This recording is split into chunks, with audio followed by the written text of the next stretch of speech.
चलो, good afternoon भाई। पढ़ना स्टार्ट करें। आज परिषद कंप्लीट करके और राज्यपाल की बात भी स्टार्ट कर देते हैं। परिषद समझ तो लिया, बस किताब से पढ़ना भर रहता था ना। कल देखो कितने पेजेस पढ़ लिए थे, 180। 180 पे क्या रह गया था? शक्तियाँ रह गई थी। अच्छा, विधि निर्माण, ठीक है। देखो आज बस ये एक पेज है और ये तुम्हें आता है। बोर्ड पे 5 मिनट के लिए देख लो, अगले 10 मिनट तक फिर ये किताब का पेज पूरा कर लेते हैं। नीति निर्माण, या इसी को आप कहते हैं विधि निर्माण, इसी को आप कहते हैं कानून निर्माण। आप सबको पता है कानून सीधे नहीं बनता, पहले क्या लाया जाता है? बिल। और बिल भी आप अच्छी तरह जानते हैं, 2 तरह का है, साधारण और धन। धन विधेयक सिर्फ राज्य में कहाँ जाएगा? विधानसभा। अगर परिषद है तो कितने दिन रोक पाएगी? और इसके बाद गवर्नर साइन कर देगा, कोई दिक्कत है ही नहीं। अगर मान लीजिए साधारण विधेयक है तो ये विधानसभा में भी और विधान परिषद में भी। इसको पेश करने के भी 2 अलग कारण हैं। पहला, अगर इसको विपक्षी लेकर आते हैं, क्योंकि साधारण बिल है तो विपक्षी भी ला सकते हैं। अगर विपक्षी लाते हैं तो इसे कहा जाता है नॉन गवर्नमेंट बिल। अगर इसको कोई मंत्री लाता है तो इसे कहा जाता है भैया ये सरकारी बिल है, सरकारी विधेयक है, या गवर्नमेंट का बिल है। तो मंत्री, क्योंकि धन में ये इसलिए नहीं करते क्योंकि धन तो ला ही मंत्री सकता है, धन को कभी भी मंत्री के अलावा कोई ला ही नहीं सकता। तो इसलिए धन विधेयक हमेशा गवर्नमेंट बिल होंगे, लेकिन साधारण विधेयक नॉन गवर्नमेंट भी हो सकते हैं और गवर्नमेंट भी हो सकते हैं। अगर विपक्षी ला रहे हैं सरकार के अलावा तो नॉन गवर्नमेंट, और सरकार का आदमी ला रहा है तो गवर्नमेंट बिल कहलाएंगे। यही इसका पॉइंट है, इसमें कुछ नहीं है। मैं पढ़ा दो, ऐसे दोनों दूंगी। अगला है साधारण विधेयक की प्रक्रिया। इसकी हेडिंग तुम अच्छी तरह जानते हो। विधानसभा लेकर आई बिल, इसने पेश किया, फिर इसने बहस की, फिर इसने पारित कर दिया। कुछ नया नहीं है। ये किसके पास गया? विधान परिषद। कितने महीने रोका? इन 3 महीने में 3 बातें कर सकती है परिषद। पहला, या तो ये कोई कार्यवाही करे ही ना, हाँ ना कार्यवाही नहीं की। दूसरा, इसने कहा भैया मुझे इसमें थोड़े से संशोधन करने हैं, और वो ये संशोधन है जो इसको पसंद नहीं आए, यानी इसके बताए संशोधन उसको स्वीकार नहीं है। तीसरी कंडीशन, ये तो कार्यवाही नहीं की, एक इन्होंने मना कर दिया कि जी हम नहीं पारित करेंगे। अगर ये मना कर दें तो भी 3 महीने तक देखा जाता है, क्या पता मान जाएं। अगर ये संशोधन दें, इन्हें पसंद ना आए, तब भी 3 महीने रुक जाते हैं। और अगर ये कोई कार्यवाही ना करें तब भी कितने महीने? इस 3 महीने के बाद, जैसे देश में जॉइंट सेशन है, यहाँ जॉइंट सेशन नहीं है, ये फाइल दोबारा भेजेंगे सेकेंड टाइम, इनके पास वही फाइल आएगी। अब ये कितने महीने रुकेंगे? अगर 1 महीने में पास कर दिया तो बहुत अच्छी बात है, नहीं तो तुम अपनी फाइल को रखो यहीं पर और हम डायरेक्ट फाइल पहुंचाएंगे राज्यपाल। इस मामले में देश में थोड़ा सा अलग था। याद करो, देश में था अगर एक पास करे, एक पास ना करे, मना करे, 6 महीने काम ना करे, चेंज पसंद ना आए, तो कितने महीने रुकते थे? 6 महीने। और 6 महीने बाद क्या बुलाते थे? Joint session. इसकी शिकायत राष्ट्रपति को जाती थी ना, यहाँ किसी को शिकायत नहीं करनी, और सिर्फ कितने महीने वेट किया? 3 महीने। आगे जाके कितने महीने? 1 महीने। यानी कुल कितने महीने? अगर 4 महीने में इसने इसके अकॉर्डिंग काम नहीं किया तो ये फाइल पहुंचा देगी राज्यपाल, और हो सकता है ये एप्लीकेशन भी लगा दे कि भैया हमें ये फालतू के लोगों को हटाना है। तो इनके हाथ में कुछ नहीं है। इसलिए समझदारी किस बात में है? जो सभा कहे उसको परिषद मान ले, पर फिर भी एक बनाना पड़ता है सिस्टम। उस सिस्टम में कितने महीने का टाइम दे दिया? 4 महीने का। क्लियर सबको? ये बस यही पढ़ना है। देखो 181 पेज पर हम आ गए। 180 का लास्ट देख लेते हैं। विधि निर्माण की प्रक्रिया। विधानसभा के किसी सदन के समक्ष प्रस्तुत किए जाने वाले विधायी प्रस्ताव विधेयक कहलाते हैं। तो जो कानून बनाना है उसी को बिल कहते हैं। विधेयक 2 तरह के हैं, ऑर्डिनरी और मनी बिल, साधारण और मनी। नेक्स्ट पर आ जाओ। इसके प्रकार, साधारण के। मनी बिल का कोई टाइप नहीं होता, क्योंकि मनी बिल सिर्फ कहाँ पेश होगा? विधानसभा में। और कौन पेश करेगा? मंत्री। तो वो नॉन गवर्नमेंट हो ही नहीं सकते। देखो पहला, साधारण सदस्यों द्वारा। कौन सदस्य हैं साधारण? कोई भी, सत्ता के अलावा कोई भी। द्वारा प्रस्तुत किया हुआ विधेयक व्यक्तिगत सदस्य विधेयक, प्राइवेट मेंबर बिल, इसको टिक कर लो, प्राइवेट बिल है बेसिकली ये, और वो गवर्नमेंट, इसको नॉन गवर्नमेंट भी कह देते हैं। और अगर मंत्री परिषद की ओर से उसके किसी सदस्य ने प्रस्तुत किया तो उसे कहते हैं गवर्नमेंट बिल। यानी अगर मंत्री ने पेश किया, मंत्री परिषद ने पेश करवाया तो गवर्नमेंट, किसी बाहर वाले ने, विपक्षी ने किया तो नॉन गवर्नमेंट या प्राइवेट। प्रत्येक विधेयक के पारित होने के लिए प्रत्येक सदन में उसके 3 वाचन होने आवश्यक हैं। कितने वाचन होते हैं? 3 वाचन। साधारण विधेयक की प्रक्रिया पढ़ लो। साधारण विधेयक को विधानसभा या विधान परिषद दोनों में से किसी भी सदन में प्रस्तुत किया जा सकता है। क्या परिषद के बिल इंपॉर्टेंट माने जाते हैं? सभा के। परिषद, क्या ऐसा हो सकता है कि परिषद इसको 4 महीने का टाइम दे? ये कंडीशन है कि अगर तुमने पेश किया ना तो इसको 100% वो पसंद आना चाहिए। अगर इसको नहीं पसंद आया तो तुम्हारी इतनी औकात नहीं है कि बिल किसको पहुंचा दो। हाँ, तुम्हारे बिल की कोई वैल्यू नहीं है। तरीका ये है कि ठीक है तुम भी पेश कर लो, लेकिन तुम्हारा बिल किसको समझ में और पसंद आना चाहिए। इसका बिल इसको पसंद ना आए, समझ ना आए, सिर्फ कितने महीने रोक पाएगी, और बिल सीधा जाएगा राज्यपाल। इसका बिल इसको पसंद नहीं आया तो बिल खत्म हो जाएगा, बिल की वैल्यू 0 मानी जाएगी। तो असली हीरो कौन है यहाँ? विधानसभा। पढ़ो तो साधारण विधेयक विधानमंडल के किसी भी सदन में विधानमंडल के किसी भी सदस्य द्वारा प्रस्तुत किया जा सकता है, एमएलए एमएलसी सबके द्वारा। इसके बाद विधेयक दूसरे सदन में भेज दिया जाता है। जिन राज्यों में विधानमंडल का एक सदन हो तो विधेयक राज्यपाल के पास। कितनों में एक सदन है? सब में ही एक सदन है, सिवाय 6 के, बाकी सब में एक ही सदन है। दूसरे सदन में भी विधेयक उन्हीं चरणों या अवस्थाओं से होकर गुजरता है जिन चरणों से विधेयक पहले सदन में गुजरा था। यदि विधेयक परिषद में प्रस्तुत किया जाता है तो उसे विधान परिषद से पारित करने के बाद विधानसभा को भेजा जाता है, और जब विधानसभा भी विधेयक को पारित कर देती है तब उसे राज्यपाल के समक्ष अनुमति के लिए रखा जाता है। और अगर विधानसभा अड़ जाए कि ये बिल पारित नहीं होगा तो फिर नहीं होगा, इनकी मर्जी चलेगी। राज्यपाल की अनुमति प्राप्त हो जाने पर विधेयक कानून या अधिनियम बन जाता है।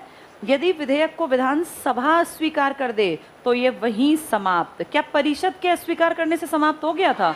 परिषद कुछ नहीं महत्व रखती, कितने महीने वेट करेंगे, और सभा ने कह दिया नहीं तो बस फिर नहीं, फिर खत्म है वो। नेक्स्ट पढ़ लो।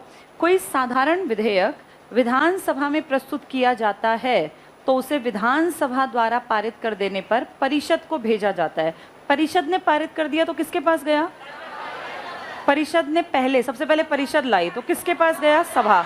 अगर सभा ने पारित कर दिया तो, और अगर सभा ने कह दिया ये बिल नहीं बनेगा तो खत्म। लेकिन अब ऐसा नहीं होगा। अब पढ़ो तो कोई साधारण विधेयक, अभी हम राज्यपाल वाला पढ़ लिया हमने, हाँ, कोई साधारण विधेयक विधानसभा में प्रस्तुत किया जाता है तो उसे विधानसभा द्वारा पारित कर देने पर परिषद को। नेक्स्ट पढ़ो। परिषद विधेयक को पारित कर देती है तो वो बिल राज्यपाल की अनुमति से अधिनियम या एक्ट या कानून बन जाता है। किंतु यदि परिषद विधानसभा द्वारा पारित विधेयक को पहला अस्वीकार कर दे तो वैल्यू है इसके अस्वीकार करने की? कोई वैल्यू नहीं है। अगला पढ़ो। विधेयक को प्रेषित किए जाने की तिथि से, यानी जब से उसको मिला, 3 महीने तक पारित ना करे। तीसरी कंडीशन, विधेयक में ऐसा संशोधन करे जिससे विधानसभा सहमत ना हो तो विधानसभा जो पहले वाली है विधेयक को उसी रूप में या किसी पश्चातवर्ती सत्र में संशोधन सहित या संशोधन रहित, इसकी मर्जी, पुनः पारित कर विधान परिषद को प्रेषित कर सकती है। यदि विधान परिषद विधानसभा द्वारा दूसरी बार पारित किए गए विधेयक को पहला अस्वीकार करती है या विधेयक को प्रेषित किए जाने की तिथि से 3 माह को काट दो, 1 माह बना लो, 1 माह तक पारित नहीं करती, दूसरी बार में विधेयक में ऐसा चेंज करती है जिससे विधानसभा सहमत नहीं है, तो बताओ क्या होगा? विधेयक खत्म या नहीं होगा? पास होगा। कब खत्म होता है? जब कौन किस तरफ भेजे? अगर विधान परिषद भेजे विधानसभा को और इसको पसंद ना आए, ये मना कर दे तो फिर ये समाप्त। लेकिन अगर विधानसभा से गया है परिषद को, इसकी समझ में नहीं आया, कितने महीने? पहली बार में, दूसरी बार फिर गया 1 महीने, अब भी समझ में नहीं आया तो फिर राज्यपाल, और ये कानून बनेगा क्योंकि किसकी इच्छा है? परिषद की इच्छा से कभी कानून बन नहीं सकता अगर सभा राजी ना हो। पढ़ो अगले, इस पे पढ़ लो। फिर क्या होगा इसके बाद? विधेयक राज्य विधानमंडल के दोनों सदनों द्वारा उस रूप में पारित समझा जाता है जिस रूप में सभा द्वारा दूसरी बार पारित किया गया। तो किसकी पोजीशन स्ट्रांग हुई? सभा की, उसकी मर्जी चली। राज्य विधानमंडल के दोनों सदनों में किसी साधारण विधेयक पर गतिरोध, अगर किसी बात पे अड़ गए, की स्थिति में संयुक्त बैठक का कोई प्रावधान नहीं। डबल टिक कर लो, संयुक्त बैठक नहीं, ये इंपॉर्टेंट है। क्या कभी भी संयुक्त बैठक बैठ ही नहीं सकती? बैठ सकती है। डिस्कशन करना है, विधेयक नहीं है, अभिभाषण देना है तो बैठेंगे इकट्ठे, लेकिन इस पे नहीं बैठेंगे। किसी विधेयक पर गतिरोध होने पर जब बात बिगड़ जाए, विधान परिषद को कुल 4 महीने, 4 को 3 और 1 क्यों लिखा है समझ में आया? पहली बार में 3 महीने, दूसरी बार में 1 महीना तक सिर्फ विलंब करने की शक्ति है, रोक सकती है, बाकी कुछ नहीं कर सकती है। विधेयक पर राज्यपाल की अनुमति, जब कोई विधेयक विधानसभा द्वारा या परिषद वाले राज्य में दोनों सदनों द्वारा पारित कर दिया जाता है, तब आर्टिकल 200 के तहत राज्यपाल के समक्ष अनुमति के लिए रखा जाता है। क्या पहली बार में ही साइन करना कंपलसरी है इसके लिए? नहीं। क्या कर सकता है ये? इसके पास एक बहुत बड़ी पावर है, इसकी पसंद नहीं आ रहा। किसको पसंद नहीं आ रहा? राज्यपाल कह देगा भैया ये विधेयक मैं आरक्षित करता हूँ, रिजर्व करता हूँ, और मैं इसके ऊपर किससे सलाह लूँगा? राष्ट्रपति। राष्ट्रपति तो देश का मुखिया है ना, देश का प्रधान है। क्या एमएलए दबाव बना सकते हैं राष्ट्रपति पर कि साइन करो? एमएलए किस पे दबाव बना सकते थे?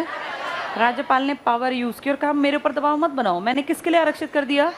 अब तुम जानो, राष्ट्रपति जाने। अगर राष्ट्रपति ने ये 1 साल नहीं साइन किया तो क्या ये इसको बना लेगा? नहीं, इसकी कोई समय सीमा नहीं है, 5 साल रोक लेगा। मान लीजिए कोई ऑपोजिशन की सरकार, एक एग्जाम्पल लेते हैं, किसी स्टेट में कांग्रेस की सरकार है, अब वो विधेयक लाए, पारित कराया, साइन की गया राज्यपाल के पास। राज्यपाल 100% किस पार्टी का होगा? मैंने आपको बार बार बताया, आज जितने राज्यपाल हैं सब बीजेपी के ही मिलेंगे, क्योंकि सरकार केंद्र की ही आदमी राज्यपाल बनता है। अब मान लो ये कहे कि भैया ये तो ठीक नहीं लग रहा मुझे, और ये अपना कोई हिसाब किताब नया बना रहे हैं, तो ये कह देगा कि मैं इस पे साइन नहीं करता, मैंने किसके लिए आरक्षित कर लिया? अब कोई भी स्टेट जहां सरकार कांग्रेस की बेशक हो, दबाव नहीं बना सकते राष्ट्रपति पर, क्योंकि राष्ट्रपति आपके अंडर काम करने वाली हस्ती नहीं है। आपका अस्तित्व इतना है राज्य का और राष्ट्रपति का इतना। हाँ, राज्यपाल को ये बार बार प्रेशराइज करते, साइन करो साइन करो साइन करो। इसने अपना पल्ला झाड़ा और किसको पकड़ा दिया काम?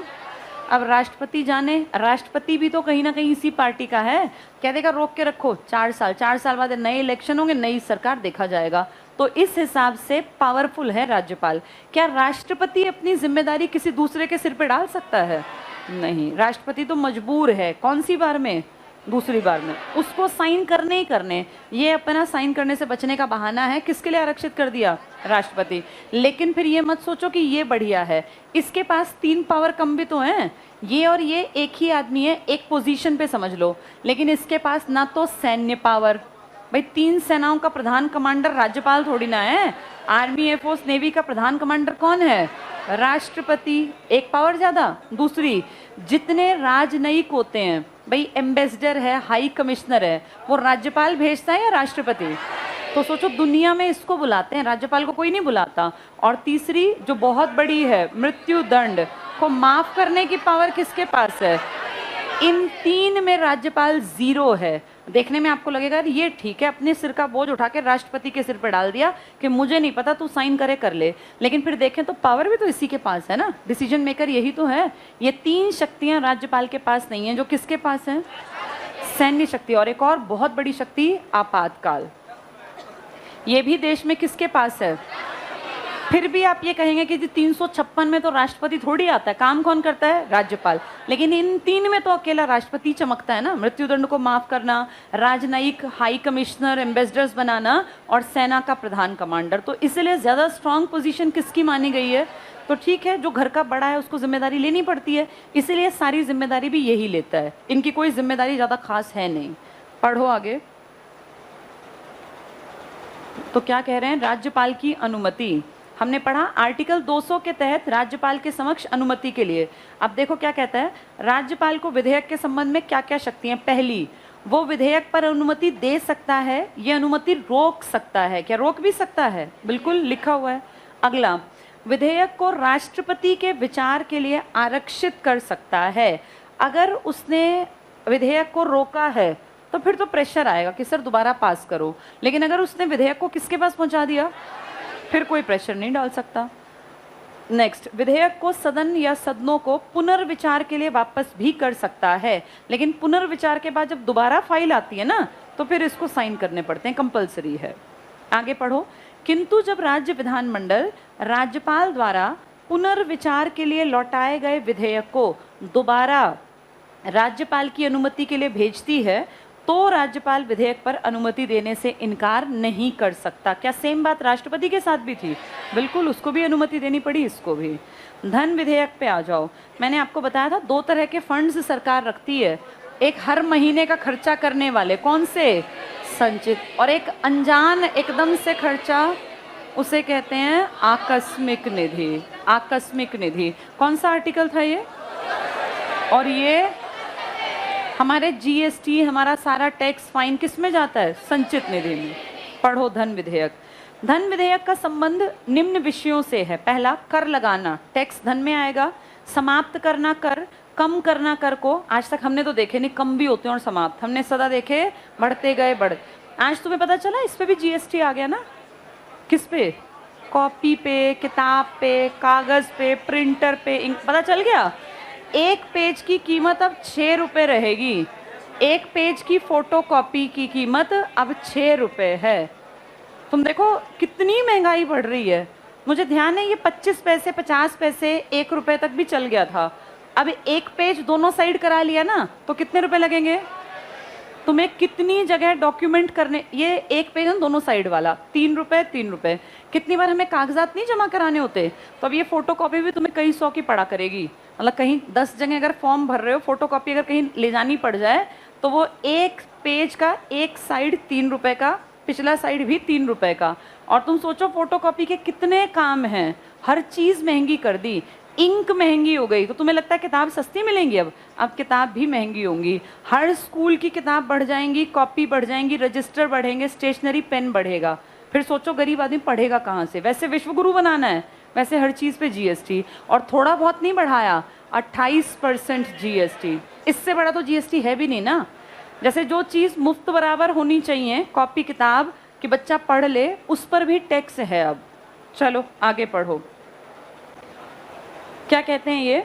कर में परिवर्तन करना और कर का नियमन करना। राज्य की संचित निधि, अंडरलाइन कर लो, 266 लिख लो यहाँ, सारे खर्चे इसी से करती है सरकार। और आपात निधि, कंटिंजेंसी फंड 267 की सुरक्षा और उसमें धन जमा कराना। धन तो खूब जमा कराते हैं ये, जब देखो जब धन जमा ही होता रहता है आम इंसान की तरफ से। तो राज्य की संचित निधि में से धन के व्यय की स्वीकृति देना। आर्टिकल 202 में राज्य बजट या वार्षिक वित्तीय विवरण का उल्लेख है। देश का बजट कहाँ था? 112, तो उसको और पीछे ले गए, 202 में आ गया राज्य का बजट। यहाँ लिख लो देश का 112, देश का बजट आर्टिकल अनुच्छेद 112 और राज्य का 202 में। नेक्स्ट पढ़ना, धन विधेयक केवल विधानसभा में ही प्रस्तुत किए जा सकते हैं। और केवल कौन पेश करता है? मंत्री। तो वो गवर्नमेंट हुए या प्राइवेट हुए? हमेशा गवर्नमेंट। धन विधेयक राज्यपाल की पूर्व संस्तुति, प्रायर परमिशन के बाद ही प्रस्तुत किया जा सकता है। तो क्या राज्यपाल मना कर देगा साइन करने से? नहीं कर सकता। कोई धन विधेयक है या नहीं, इसका निर्णय विधानसभा का अध्यक्ष, सेम बात है जैसी किसकी थी? लोकसभा अध्यक्ष की। विधान परिषद के लिए आवश्यक है कि वो धन विधेयक को 14 दिन के अंदर अपनी सजेशंस के साथ लौटा दे। बिल्कुल सेम पॉइंट। यदि विधानसभा परिषद द्वारा की हुई सिफारिश से किसी को स्वीकार नहीं करती, तो विधेयक दोनों सदनों द्वारा उस रूप में पारित हुआ समझा जाएगा जिसमें किसने पारित कर दिया? विधानसभा। ये मानते हैं कि अपने आप ही पारित हो गया, परिषद ने कहा चाहे नहीं कहा। ये टॉपिक सबकी समझ में आ गया।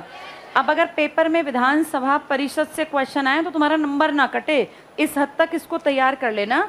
किसी भी एग्जाम में, चाहे सीईटी में, विधानसभा परिषद जब भी कहीं मिले तो तुम्हारा नंबर पक्का हो। अगला टॉपिक स्टार्ट करते हैं, आज समझना क्या टॉपिक है ये। बहुत ध्यान से बोर्ड पे देखो, अगले 2 से 3 दिन जो चलेगा वो सब कुछ आज के बेस पर होगा। हमारे देश में किसी भी स्टेट का मुखिया, 2 तरह के मुखिया होते हैं, एक तो सीएम और एक राज्यपाल।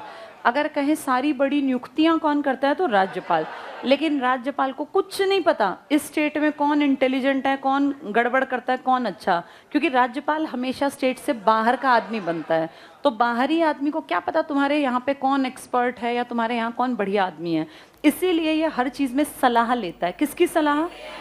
हाँ, और सीएम अकेला सलाह नहीं देता, काउंसिल ऑफ मिनिस्टर्स की सलाह से चलता है राज्यपाल। राज्यपाल को तो हो सकता है वहाँ की भाषा भी ना आती हो। हरियाणा में आज जो राज्यपाल हैं तेलंगाना के हैं, तेलंगाना की भाषा है तेलुगु। तेलुगु जो कि हमें क ख ग पता ना उनको पता, तो वो हमारी भाषा सीखने में समझने में सक्षम नहीं है, लेकिन उनको कई साल हो गए और उनका कार्यकाल 5 साल का है, हो सकता है 5 के 5 साल यहीं काट के जाएं। तो सीएम असली हेल्प करता है राज्यपाल की, पर दिक्कत वहाँ आती है जब सीएम अलग पार्टी का हो और राज्यपाल अलग पार्टी का। अगर हरियाणा की बात करूँ तो सीएम और राज्यपाल एक ही पार्टी के हैं, दोनों एक ही पार्टी के हैं। लेकिन अगर दिल्ली की बात करें तो दिल्ली का सीएम अलग पार्टी का और दिल्ली का लेफ्टिनेंट गवर्नर, गवर्नर से एक अलग पोस्ट होती है एलजी, ये अलग पार्टी का। ऐसे में हमेशा क्लैश रहेगा। 36 का आंकड़ा, राज्यपाल कहेगा सीएम गलत कर रहा है और सीएम कहेगा ये मुझे काम नहीं करने देता। दिल्ली में यही तो रोना है। अरविंद केजरीवाल हमेशा कहते हैं एलजी मुझे दुखी करता है, मेरी पावर्स का मिसयूज करता है, मुझे काम नहीं करने देता। तो वहाँ दिक्कत है जहाँ ये अलग अलग पार्टी के हों। जहाँ सेम पार्टी के हैं वहाँ कोई दिक्कत नहीं है। यूपी में, हरियाणा में कोई इशू नहीं है, लेकिन पंजाब में इशू मिल सकता है। क्यों? पंजाब का राज्यपाल तो बीजेपी ने भेज रखा है और पंजाब की सरकार है आम आदमी पार्टी, तब इनका क्लैश होता है, तब फिर इनके बीच में 36 का आंकड़ा दिखता है। राज्यपाल बनता कैसे, कहाँ लिखा है इसके बारे में? जो आपके राज्यों का संविधान है, राज्यों का एक पूरा भाग है, कौन से वाला? भाग 6। कितने से आर्टिकल? 152 से 237। आप सब जानते हैं 168 के बाद विधानसभा, विधान परिषद, ये सब स्टार्ट 170 169 ना, इससे पहले यानी 152 के बाद और 168 तक है क्या? ध्यान से सुनो। 152 में राज्य को एक यूनिट, एक इकाई बताया गया। ये लिखा गया कि राज्य भारत के परिसंघ की एक यूनिट है, एक इकाई है। कहाँ लिखा गया ऐसा? इसके बाद लिखा गया कि हर राज्य को संभालने के लिए एक राज्यपाल होगा। पर जब ये संविधान लिखा गया उस टाइम तक आपके यहाँ राज्य नहीं थे, आपके राज्य आगे जाके बनेंगे। आपके राज्य बने 1956 में और तब आपने उस किताब को बदला और उस किताब में 7वां संविधान संशोधन करके लिखा कि स्टेट्स बन रहे हैं 14 और कोई भी एक आदमी एक या एक से ज्यादा राज्यों का राज्यपाल बन सकता है। ऐसा पहले नहीं लिखा था। ऐसा आपने कौन से अमेंडमेंट से लिखा? 7वां। आर्टिकल 153 कहता था हर राज्य का एक राज्यपाल बनाना है, लेकिन जब आपने अपने 14 स्टेट्स बनाए तो आपने कहा नहीं, 2 राज्यों का एक राज्यपाल, 3 का भी चल जाएगा। तो कौन सा अमेंडमेंट कहता है कि एक राज्य कई राज्यों का? हाँ। इसके बाद फिर इसकी पावर्स, इसके सारे काम, इसको अब देश से रिलेट करो। देश में मैंने 3 आर्टिकल तुम्हें याद करा रखे हैं, 52, 63, 74। तो यहाँ किससे स्टार्ट हुआ ये? 153। 152 में क्या था? राज्य की मतलब परिभाषा तो नहीं, यूनिट बता रखा है। परिभाषा तो 12 में है और 36 में। 153 से स्टार्ट हो जाता है आपका राज्यपाल, और राज्यपाल के बाद फिर इसमें कहीं ना कहीं सीएम का जिक्र आएगा, फिर काउंसिल ऑफ मिनिस्टर्स का। ये 167 तक एक्सप्लेन है सारी बातें। फिर 168 से विधान मंडल स्टार्ट होता है, फिर विधान परिषद है, फिर विधानसभा। 169 170 विधानसभा परिषद है ना, तो उससे पहले ये सब एक्सप्लेन किया गया। राज्यपाल की पावर दिखावटी पावर है और असलियत ये है कि राज्यपाल के पास कोई पावर है ही नहीं। ये आपके देश में चुनाव से नहीं आता, बल्कि इसको सीधे क्या कर दिया जाता है? नियुक्त। तो पावर उसके पास होती है जो चुनाव जीत कर आता है। वो सोचता है मैं यहाँ का लीडर हूँ, लेकिन इस आदमी के ऊपर कहीं ना कहीं जो केंद्र सरकार है ना, इसका हाथ होता है। तो ये इलेक्टेड नहीं है, ये तो मर्जी से बनाया गया, जिसके मन में आ गया। तो केंद्र सरकार का मुखिया पीएम और पीएम की काउंसिल ऑफ मिनिस्टर्स और पीएम मिलकर डिस्कस करते हैं यार किसको राज्यपाल बनाए, अपनी लिस्ट बनाते हैं ये, और जो इनको ठीक लगता है कि ठीक है हमारे लिए सही काम करेगा, हमारी पार्टी का ही है, कहीं ना कहीं हमसे संबंधित है, इस आदमी के नाम को रिकमेंड कर देते हैं राष्ट्रपति को और कहते हैं सर ये नए 5 राज्यपाल बनेंगे, लिस्ट देंगे, राष्ट्रपति इनको बुला लेगा, शपथ दिला देगा, नहीं शपथ नहीं, नियुक्ति पत्र दे देगा कि आप मेघालय चले जाइए, आप दिल्ली बैठ जाइए, आप केरला, फिर ये चले जाएंगे अपना लेटर लेके और उस राज्य के हाई कोर्ट के चीफ जस्टिस के सामने जाके ये शपथ ले लेंगे। मान लीजिए जहां ये काम कर रहा है उसके पड़ोसी राज्य का राज्यपाल मर गया, हार्ट अटैक हो गया, कुछ भी हो गया। आई मैं देख रही थी वो हरियाणा की क्या सोनाली फोगाट नाम था उसका, वो हार्ट अटैक से मर गई ना। हाँ भी 1-1.5-2 घंटे पहले न्यूज़ चल रही थी, सोनाली फोगाट थी, पीछे बड़ा न्यूज़ में रही थी, वो मारपीट भी की थी बिग बॉस के अलावा भी, और उसका नाम था, बीजेपी की नेत्री कहलाती थी, उनकी डेथ हो गई है, कोई बहुत एज्ड नहीं थी। आजकल ये जो बहुत यंग 40s 50s और 30s में तुम देखो हार्ट अटैक आने लग गए। पहले लोग 80 85 90 तक जिंदा रहते थे। इस पीढ़ी में जो हम देख रहे हैं 40 30 के बाद ही कितने लोग, अभी ये कितने नहीं सिंगर विंगर देखो एक्सपायर हुए, कोई 37 का, कोई 38 का, कोई 40 का। तो अभी वो इससे याद आ गया। वापस आते हैं, चीफ जस्टिस शपथ दिलाएगा किसको, राज्यपाल को। राज्यपाल बैठ के काम करेगा। कोई एक पड़ोस के राज्यपाल की डेथ हो गई तो फिर वही 7वां संशोधन कहता है राष्ट्रपति राज्यपाल को कहेगा तू अपने पड़ोसी राज्य का काम भी संभाल ले, साइन ही तो करने हैं, लेकिन उस कंडीशन में इस राज्यपाल को नई शपथ लेनी पड़ेगी। उस राज्य में जाके हाई कोर्ट के जज के सामने ये दूसरी शपथ लेगा। पहली शपथ अपने राज्य में ली, फिर दूसरी जिसका काम करने गया।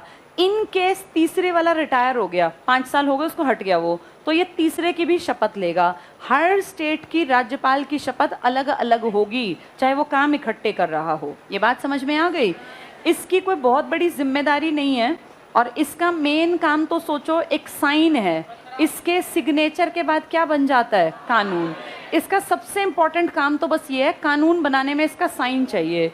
इसके अलावा ये यूनियन मिनिस्ट्री में से यूनियन का एक एजेंट मान लीजिए जो सारी रिपोर्ट देता है। 30 आदमी बैठा रखे हैं, 28 राज्य 2 यूटी में, और इनको कह रखा है हर 15 दिन की रिपोर्ट भेजो। ये रिपोर्ट किसको जाती है, गृह मंत्री। तो गृह मंत्री को यूं पता रहता है इस स्टेट में 15 दिन में ऐसे लोगों ने प्रदर्शन किया, इन्होंने तोड़फोड़ की, ये सड़कों पर आए, स्टूडेंट्स ने ये किया, औरतों के संगठन ने ये किया। हर एक बात गृह मंत्री के कानों तक जाती है। एक एक बात की खबर देना किसकी जिम्मेदारी है, ये काम राज्यपाल। तो राज्यपाल एक एजेंट के रूप में काम करता है और इसीलिए राज्यपाल का पद जो है ना वो प्रसाद पर्यंत है, यानी जिसके चाहने तक। तो राष्ट्रपति जब तक चाहेगा ये किसी को राज्यपाल रखेगा, जिस दिन इसको लगा भैया इसको हटाना काम नहीं करा, हटा देगा। राष्ट्रपति के, ये पेपर में आएगा, इसका कार्यकाल 5 साल का है या राष्ट्रपति के प्रसाद पर्यंत। पहली प्रायोरिटी इसका कार्यकाल राष्ट्रपति के प्रसाद पर्यंत। राष्ट्रपति खुद कठपुतली है, किसके अकॉर्डिंग काम करता है, PM plus council of ministers. तो असलियत ये है कि राज्यपाल को भी इनको कहीं ना कहीं खुश रखना पड़ता है। पीएम के जिससे 36 का आंकड़ा हो गया, लड़ाई झगड़ा तू मैं हो गई, उसको वो टिकने नहीं देगा, उसको वो हटवा देगा। इसलिए जब भी आपके देश में इलेक्शंस होते हैं, चाहे वो 2019 के थे और चाहे वो 2024 के और 2014 के, जब 14 में ये सरकार आई थी ना बीजेपी की, उससे पहले तक देश में कांग्रेस की सरकार थी और कांग्रेस ने कई अपने राज्यपाल 2013 में बनाए थे। अब तुम कार्यकाल कितना पढ़ते हो, लेकिन सरकार 1 साल बाद हट गई, राज्यपाल बैठे हुए थे। तो जब ये नई सरकार आई ना बीजेपी की, तो इन्होंने सबसे पहले कहा कि भैया इनको उठाओ यहाँ से, अच्छी जगहों से, कहीं ऐसी जगह पटको जो ये अपने आप ही छोड़ के भाग जाएं राज्यपाल का पद। इनमें शीला दीक्षित का नाम बहुत बड़ा था, हाँ, केरल से उठा के नॉर्थ ईस्ट में। जैसे राज्यपाल बनना अच्छी बात है, लेकिन अपने ऊपर सोच के देखो, किसी को राज्यपाल बना दिया गया छत्तीसगढ़ का, अब ये अपने परिवार को लेके छत्तीसगढ़ चला गया, यहाँ इसके बच्चों को ना तो अच्छे कॉलेज मिले क्योंकि है ही नहीं, राज्यपाल है, घर बड़ा है, नौकर है, लेकिन इसके आसपास के 100 किलोमीटर में ना तो कोई अच्छी यूनिवर्सिटी, ना कोई अच्छा मार्केट, ना कहीं घूमने फिरने की जगह। तो इसकी लाइफ उतनी बढ़िया नहीं रहेगी। अब कोई राज्यपाल बना दिया गया पंजाब का, तो उस पंजाब या फिर हरियाणा का, इनके आसपास का एरिया देखो, चंडीगढ़ में इनका घर होगा, इनके रहने घूमने फिरने का एरिया अपने आप देखो कैसा है। तो बताओ अच्छी नौकरी कौन कर रहा है, छत्तीसगढ़ वाला या पंजाब हरियाणा वाला? किसी को अगर केरला भेज दिया, कर्नाटक भेजा तो बढ़िया सिटीज़ है ना ये, लेकिन किसी को झारखंड का राज्यपाल बना दें, उड़ीसा का राज्यपाल बना दें, या ऐसे स्टेट्स का जहाँ सुविधाएं कम हैं, तो फिर इनके बच्चे कैसे पढ़ेंगे, कहाँ जाएंगे? पैसा तो आप ले लेंगे, लेकिन उस पैसे को इस्तेमाल करने के लिए आपको माहौल भी तो चाहिए ना। अब ना आसपास कोई घूमने फिरने का मॉल, ना कहीं मूवी जा सकते हैं, ना कहीं शॉपिंग कर सकते हैं, ना आपका बच्चा स्कूल में जा सकता अच्छे में, फिर क्या करोगे? तो ये राज्यपालों को परेशान करने का भी पॉइंट बनता है। जिसकी सरकार थी 2014 से पहले, इनके बनाए आदमियों को बीजेपी ने उस टाइम पर दुखी करना स्टार्ट किया, और जब ये 2014 में आए ना, तो इन्होंने उठा उठा के अच्छे एरिया से इनको घटिया एरिया में पटकना शुरू किया कि केरल से उठा के नागालैंड चले जाओ। नागालैंड में क्या मिलना है, एसटी है ना वहाँ ज़्यादा, ट्राइबल एरिया, ना कोई सुविधा, ना कोई बहुत बढ़िया कोई इस तरह घूमने फिरने की जगह। तो उन राज्यपालों ने उस टाइम पर लगभग ने क्या किया था, इस्तीफा, क्योंकि राष्ट्रपति के प्रसाद पर्यंत है वो उनका तबादला करेगा। तो इसीलिए हमेशा ऐसा होता है कि जिसकी सरकार है, मान लो 1% 2024 में अगर बीजेपी नहीं आती, तो आप धड़ल्ले से देखोगे तुरंत में ये जो 30 आराम से बैठे हैं ना, अगर मैं सिर्फ इनकी बात करूं 28 की, ये 28 के 28 आज किससे संबंधित हैं? अगर 24 में सरकार हट जाती है और नई सरकार कोई भी आती है, तो ये 28 के 28 आपको 1 से 1.5 साल में गायब मिलेंगे। ये खुद इस्तीफा दे देंगे और नए नए बनेंगे अपने आप। ऐसा सेम हुआ था कौन से सन में? उससे पहले जितने लोग राज्यपाल थे ना, वो सब किसके आदमी थे? बीजेपी, इसके, कांग्रेस के। देखते देखते वो सब या तो अपने आप चले गए या हटा दिए गए। हर सरकार ऐसा करती है। तो राज्यपाल बेसिकली राज्य में बैठता है, पर काम किसका करता है? देश का, केंद्र का। और उनके किस रूप में काम करता है ये? एजेंट। ये उनको खबर पहुंचाता है। जहां एजेंट और सीएम सेम पार्टी के हैं तो कोई दिक्कत नहीं है। हरियाणा, यूपी, एग्जाम्पल दे रही हूँ, यहाँ एजेंट का मतलब है राज्यपाल। ये राज्यपाल भी बीजेपी का और इनका सीएम भी बीजेपी का, तो अपनी अच्छी साठगांठ रखेंगे, बढ़िया काम करेंगे। लेकिन अगर मानो ये तो बीजेपी का हो और यहाँ सरकार हो कांग्रेस की, तो पॉजिटिव रिपोर्ट ज़्यादा जाएंगी या नेगेटिव? गलतियां ज़्यादा उभारी जाएंगी, अच्छी चीज़ें दबा दी जाएंगी। ये हमेशा से होता आया और होता रहेगा। चलो थोड़ा सा देखो, पेज 184 पे पहला पैराग्राफ पढ़ा देती हूँ, उसमें बहुत सारी बातें हैं पहले पैराग्राफ में। फर्स्ट पॉइंट देखना 184 पर, संविधान के भाग 6, तुम जानते हो भाग 5 में देश था, भाग 6 में स्टेट था। आर्टिकल 153 से 167 एग्जैक्टली कितना है भाग 6? 152 से 237, इसके ऊपर लिख लो, भाग 6 के ऊपर 152, 151 तक क्या था? भाग 5 देश की जानकारी। यहाँ लिखो 152 से 237, ये पूरा भाग 6 है, उसका एक पार्ट पढ़ा रहे हैं तुम्हें, स्टार्टिंग वाला।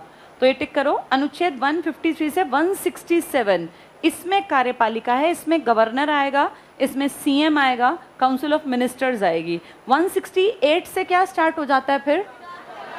विधान सभा नहीं, मंडल, फिर इसके आगे विधान परिषद, विधानसभा, फिर विधेयक और ये सब। तो ये देखो, इससे पहले सीएम और राज्यपाल को एक्सप्लेन कर दिया गया। तो कहाँ से कहाँ तक वो एक्सप्लेन किए गए? जैसे पांचवा कहाँ खत्म हुआ था? भाग 5, 52 से 151। भाग 6 स्टार्ट हुआ था 152 से 237। इसमें 153 में स्टेट को क्या बताया गया था? एक यूनिट है। इसमें राज्यपाल की बात नहीं की गई। अच्छा 100, ठीक 151 नहीं तो ठीक तो लिखा है। अच्छा ये ठीक है, मैं इसको देख रही थी। 152, इसमें सबसे पहले स्टेट को क्या बता दिया? यूनिट। यहाँ राज्यपाल को नहीं एक्सप्लेन किया, राज्यपाल स्टार्ट किया 153 से, और 167 तक फिर ये काउंसिल ऑफ मिनिस्टर्स और राज्यपाल को ही एक्सप्लेन करेंगे। चलो पढ़ के देखो अब। तो 153 से 167 तक कार्यपालिका कार्यपालिका समझ गए ना, सरकार जो काम करती है। राज्य कार्यपालिका में राज्यपाल आता है, अंडरलाइन कर लो, सीएम मुख्यमंत्री आता है और मंत्री परिषद। तो पूछेंगे बताओ कहां से कहां तक ये एक्सप्लेन है भाग 6 में? ये 3 100 कितने से स्टार्ट करें?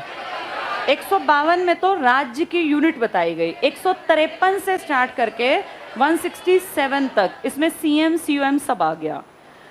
देखो आगे क्या कहते हैं, यहाँ लिख लो, ये चलो इससे अगले में है।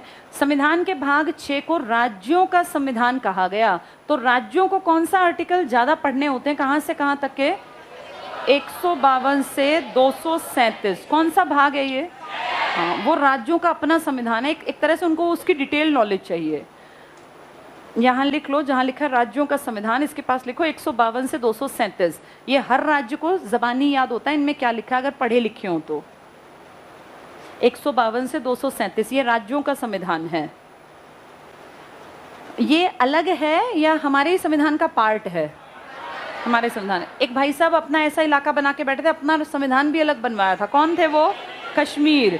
उनकी किताब अलग थी, इनकी किताब अलग है, हमारी किताब का ही पार्ट है ये। हमारी किताब में ही राज्यों का, उसका अपना संविधान था। नेक्स्ट पढ़ना, राज्यपाल राज्य का संवैधानिक प्रधान है। किताब ने किसको कह रखा है? राज्यों का हेड है ये, राज्यपाल को। राज्यपाल राज्य की कार्यपालिका शक्ति का सर्वोच्च प्रधान होता है। राज्य के सभी काम राज्यपाल के नाम पर किए जाते हैं। कानून किसके नाम पे बनते हैं? राज्यपाल। नेक्स्ट पढ़ो, आर्टिकल 152। बताओ ये राज्यपाल है या यूनिट है? ये कौन यूनिट है? स्टेट यूनिट है। पूरा देश एक है ये, और इसका एक पार्ट, एक यूनिट है स्टेट। ये कहाँ लिखा है? आर्टिकल 152। फिर 53 से राज्यपाल दिया गया, ये टिक करो। आर्टिकल 152, राज्य भारत के परिसंघ की एक इकाई है। State is the unit of confederation of India. ये इंपॉर्टेंट लाइन है। कहाँ लिखा है? राज्य भारतीय परिसंघ की इकाई है, आर्टिकल 152 में। आगे पढ़ो, राष्ट्रीय आंदोलन के दौरान जब गांधी नेहरू थे, इन्हें प्रांत कहा जाता था। प्रोविंस याद है तुम्हें? पहले हम सब प्रोविंस थे। भारतीय संविधान में राज्य का संविधान वर्णित है। टिक कर लो इस लाइन को। भारतीय संविधान में ही राज्य का संविधान है। एक अपना अलग से लिखा था जम्मू कश्मीर ने, बाकी सबको कहा कि तुम्हारा संविधान इसी के अंदर है। कौन से भाग को कह दिया तुम्हारा ये संविधान है राज्यों का? भाग 6 को। तो अलग नहीं है, सबका इसी में समा गया। देखो लिखा हुआ है, लेकिन राज्य शब्द में जम्मू कश्मीर राज्य शामिल अब नहीं था या नहीं है? हाँ, अब लिख लो नहीं था, अब तो है, क्योंकि अब तो क्या बना दिया? यूटी। और यूटी का तो सारा एक सेक्शन है ना पूरा। प्रोविंस क्या होता है?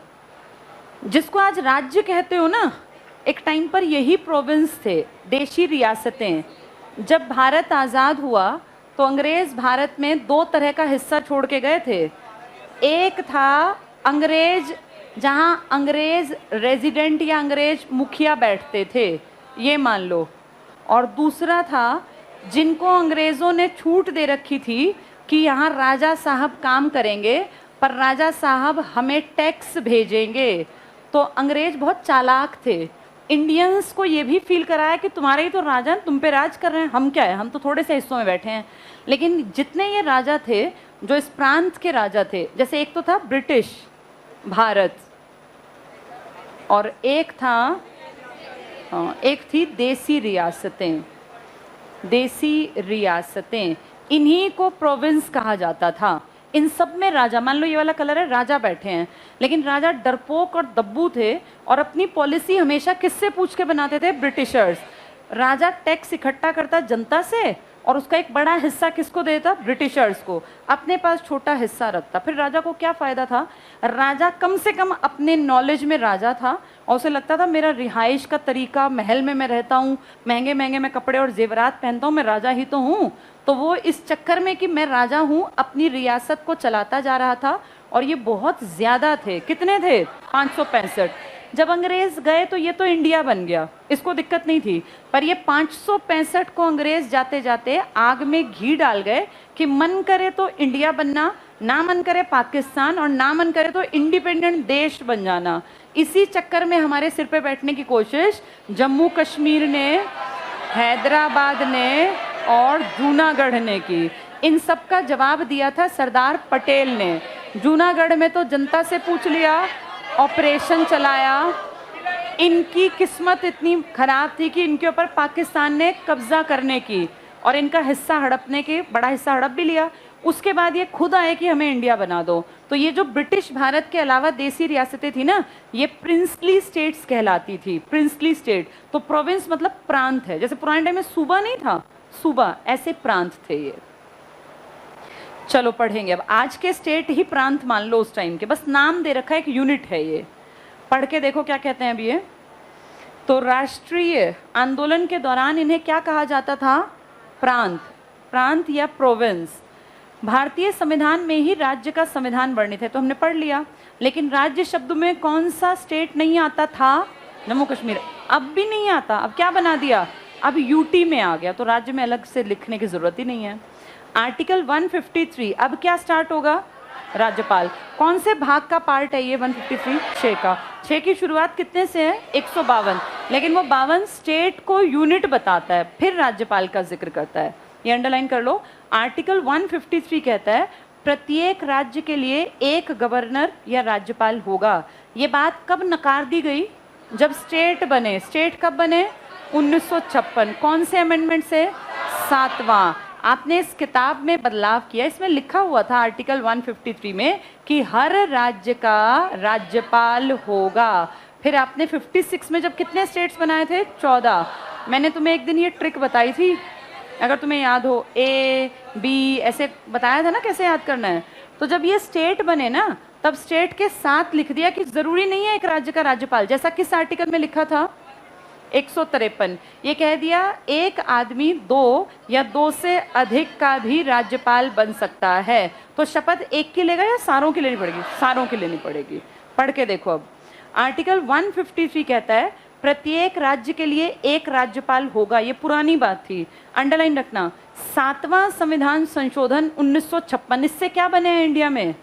राज्य। इसी से तो स्टेट बने। कितने स्टेट बने थे? 14। उसी की बात कर रहा है। 56 के बाद एक व्यक्ति को 2 या 2 से अधिक राज्यों का राज्यपाल नियुक्त किया जा सकता है। कौन सा अमेंडमेंट से किया ये? 7वां। कितने स्टेट बने थे? यहाँ लिख लो 14 स्टेट्स। तब ये रूल बनाया। उससे पहले रूल था आर्टिकल 153 का, एक राज्य एक राज्यपाल। नेक्स्ट देखना, राज्य में संसदीय व्यवस्था है जिसमें एक कार्यपालिका प्रधान, जिसे क्या कहते हैं आपकी कार्यपालिका का? हाँ, आपकी कार्यपालिका में राज्य में 2 मुखिया हैं, एक राज्यपाल और एक सीएम। कौन राज्य से बाहर का है? लेकिन किसके साइन के बिना कानून नहीं बनेगा, तो दोनों को मिलजुल के काम करना पड़ता है। पढ़ के देखो। राज्य में संसदीय व्यवस्था है जिसमें एक कार्यपालिका प्रधान, जिसे राज्यपाल कहते हैं, और उसकी सलाह के लिए मुख्यमंत्री और मंत्री परिषद, जो विधानमंडल के प्रति उत्तरदायी हैं। विधानमंडल क्वेश्चन राज्यपाल से करेगा या सीएम से? हाँ, असलियत में पावर किसके हाथ में होती है? सीएम। और मैंने शायद आपको कभी बताया हो, हरियाणा में एक बार सीएम के ऊपर डिस्प्यूट हुआ था, तो एक ताकतवर पार्टी के लीडर ने जाके राज्यपाल को थप्पड़ भी मार दिया था। बताया था मैंने ये? हाँ, लेकिन वो बात वहीं दब गई थी। तो इससे पता चलता है कि सीएम पावरफुल है, क्योंकि उसका दबदबा उसका इलाका है ना। राज्यपाल दूसरे भाषा का, उसको बोलना भी ना आए, जब तक वो कुछ समझे तब तो वो उसको अच्छी तरह बढ़िया वाला उसकी पिटाई कर सकता है। गलत है ये मिसयूज था पावर का, करना नहीं चाहिए, पर किया गया था। राज्यपाल के ऊपर दबाव बना देते हैं कई बार सीएम। पढ़ो आगे। तो विधानमंडल के प्रति उत्तरदायी। आर्टिकल 154 क्या कहता है? राज्य की समस्त कार्यपालिका शक्ति राज्यपाल में निहित है। तो एग्जीक्यूटिव का हेड कौन है आपके यहाँ? कार्यपालिका का राज्यपाल। अंडरलाइन करो। इस शक्ति का प्रयोग वो संविधान के अनुसार या तो स्वयं करेगा या अपने अधीनस्थ अधिकारियों के द्वारा। नेक्स्ट भी पढ़ लो। राज्यपाल राज्य के सांविधानिक अध्यक्ष, कार्यकारी प्रमुख के रूप में, तो संविधान ने इसको मुखिया बना दिया। राज्यों में सीएम और मंत्री परिषद वास्तविक कार्यपालिका के रूप में काम करते हैं। कार्यपालिका समझते हो क्या होती है? कार्यपालिका, कार्यपालिका को आप इंग्लिश में कहते हैं एग्जीक्यूटिव। क्या काम करती है ये? हाँ, कार्यपालिका का मेन मतलब अगर साधारण शब्दों में कहूँ तो सरकार, और सरकार बनाती है कानून। कानून पे किसके साइन जरूरी हैं? तो इसके 2 मुखिया हो गए, एक तो वो साइन करने वाला राज्यपाल और एक पावर इस्तेमाल करने वाला सीएम। इसे कहते हैं किताबी हेड है संवैधानिक, और ये वास्तविक। सलाह दोनों को लेनी पड़ती है एक दूसरे की। जल्दी से टिक कर लो ये। राज्यों में सीएम और मंत्री परिषद वास्तविक कार्यपालिका, रियल। राज्यपाल केंद्र सरकार के प्रतिनिधि, यहाँ लिख लो एजेंट, इंग्लिश में लिखा भी होगा, डी फैक्टो एग्जीक्यूटिव लिखा है ना, इसका यही मतलब होता है, एजेंट के रूप में कार्य करता है। पर एजेंट थोड़ा सा घटिया सा वर्ड लगता है, इसलिए हम कहते हैं उसके प्रतिनिधि के रूप में। कैसे प्रतिनिधि है, ये क्या करता है, राज्य की रिपोर्ट, यहाँ लिख लो 15 दिन में रिपोर्ट भेजता है गृह मंत्री को। तो ये पल पल की खबर देता रहता है कि आज ऐसा हो गया स्टेट में गड़बड़ चल रही है। किस राज्य को दिक्कत आती है, जहां का राज्यपाल दूसरी पार्टी, केंद्र में अलग सरकार है और राज्य में अलग, तो फिर इन दोनों की आपस में मिलके चलने वाले काम हो नहीं पाते। दोनों एक पार्टी के हो तो दोनों एक दूसरे की मदद करते हैं। जैसे आज की कंडीशन देखें, एक एग्जांपल, हरियाणा का सीएम जो है वो तो हरियाणा का, लेकिन राज्यपाल कहाँ का है, तेलंगाना। अब सोचो सीएम और राज्यपाल अलग अलग पार्टी के हो तो इनकी आपस में बात भी समझ ना आए और बैठे बैठे जो गालियां देते रहे, किसी को पता भी ना चले क्या बोल रहे हैं। वो अपना तेलुगु बोले, ये अपना हरियाणवी। अब दोनों मिलके क्यों काम कर रहे हैं, क्यों खुश रहते हैं, क्योंकि दोनों की पार्टी एक है। अब जब दोनों एक ही पार्टी का खा रहे हैं तो क्यों किसी की बुराई करेंगे। ये क्लियर हो गया सबको। नियुक्ति कल पढ़ेंगे, चलो।